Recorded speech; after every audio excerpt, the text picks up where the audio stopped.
Des images de ce magnifique spectacle qui était présenté hier à l'Agora de Québec.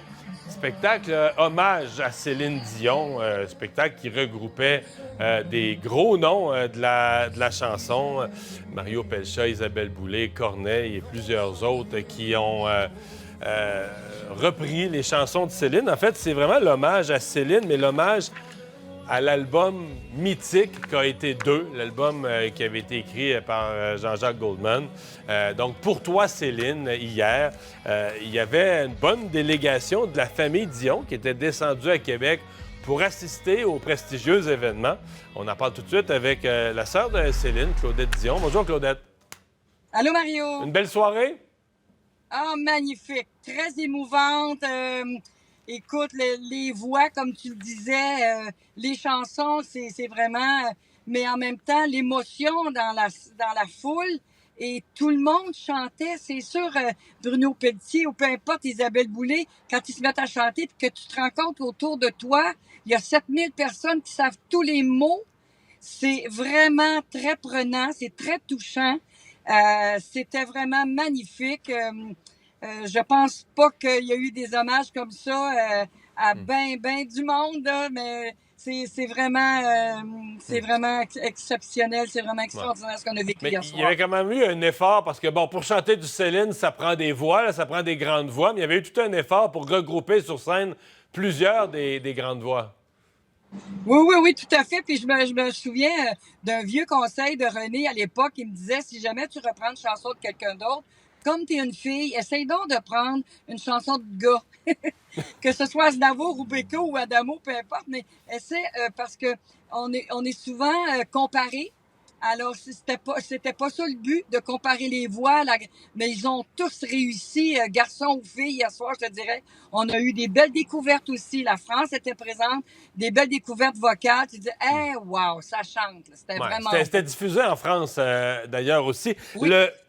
L'album 2, là, il a quand même été spécial pour Céline. Un grand album en français, des textes magnifiques, un album qui a roulé dans les radios. Ça se peut, le nombre de chansons différentes qui ont été des hits, c'est même pas possible, là. C'est pas possible à travers le monde, effectivement. Je pense que c'est l'album qui s'est vendu le plus. Puis que finalement, nous, il y avait des termes français que c'est donc ben beau raconter de cette façon-là. C'est donc ben beau laquelle façon dont il s'exprime. Alors, on a appris non seulement des verbes, des qualificatifs exceptionnels, mais en même temps, je me souviens très bien que René et Céline, quand ils sont revenus de la France, puis ils nous avaient dit que Goldman avait appris à Céline, elle sait chanter, personne ne doit y apprendre ça, mais il lui a appris à déchanter. Déchanter, je me souviens de ça. Oh my God! Ouais. Ça a changé sa façon de chanter, d'ailleurs, pour la suite des choses. La famille, il y avait beaucoup de monde de la famille Dion, je comprends, qui était descendu à Québec. Ben, une grosse majorité, on vient justement de se laisser, justement, on est en route. On est allés déjeuner ensemble. On était, il y en a 2 à Vegas, évidemment. On était 7 ou 8 de notre famille. D'autres ne pouvaient pas, ils n'ont pas de congé ou peu importe, mais on était plusieurs, tous à la même hôtel, déjeuner ensemble, souper ensemble. C'était vraiment extraordinaire de vivre ça, tout le monde, là. Un beau moment avec de la belle température en plus. Céline, on n'a pas pu être là, évidemment, mais elle a su pour le spectacle, pour l'hommage, quand même. Le nom du spectacle, c'était Pour toi, Céline. Comment il a reçu ça?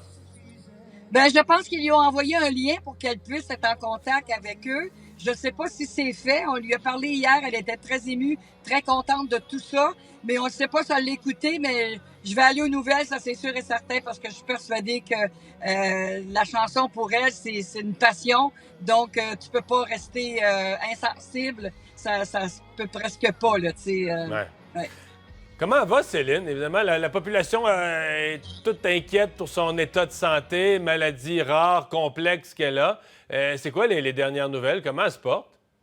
Ben moi, j'ai été agréablement surprise. On lui a parlé, on a fait un petit FaceTime, mettons, et puis on lui a parlé, puis elle nous a chanté un petit bout de chanson. Son moral est incroyable. Elle est faite forte, ça paraît. Entourée de ses enfants, c'est bien sûr qu'elle se donne pas la chance de se reposer tant que ça, mais elle écoute. Elle est disciplinée. il y a des chercheurs à travers le monde qui tentent de lui trouver quelque chose parce que c'est une maladie que personne ne connaît. Puis, tu sais, un cas sur des millions. Mais là, en ce moment, les chercheurs veulent trouver absolument pour lui redonner la santé. Tout le monde mérite ça, évidemment, surtout elle qui a tellement donné dans la vie. Mais je la trouve courageuse. Mentalement, je la trouve bien vivante, bien positive. Puis elle dit, j'ai hâte de guérir, inquiétez-vous pas. Puis elle est toujours en train de nous rassurer, même si elle a besoin d'elle-même être rassurée. Elle est vraiment exceptionnelle. Eh bien, on va vous laisser reprendre la route. On vous remercie d'avoir été là. Et puis, tant mieux si vous avez eu un beau concert. On va se laisser, on va écouter un petit peu de Céline en allant à la pause. C'est bon, ça. Bye-bye. Bye. Dans ce désert, j'irai chercher ton âme dans les froids, dans